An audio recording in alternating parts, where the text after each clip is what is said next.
يا ربي بالمصطفى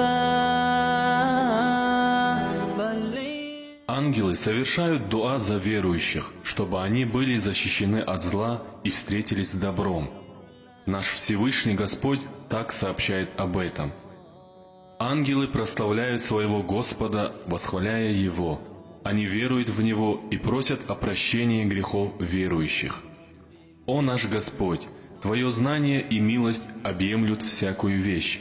Так прости же тех, которые раскаялись и последовали Твоим путем, и защити их от наказания в аду. О наш Господь! Введи верующих, а также праведников из числа их отцов, супруг и потомков в сады рая, которые Ты им обещал. Воистину Ты могущественный, мудрый. Защити же их от всякого зла и грехов. Кого Ты защитишь от зла, того Ты помилуешь. Это и есть главное спасение и великое счастье.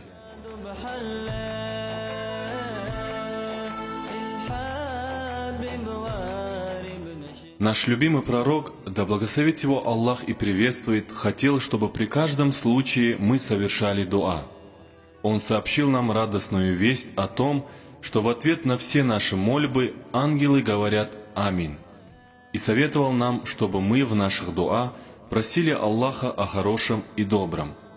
Совершая дуа, просите для себя только хорошее и доброе, потому что ангелы говорят «Аминь» в ответ на ваши дуа.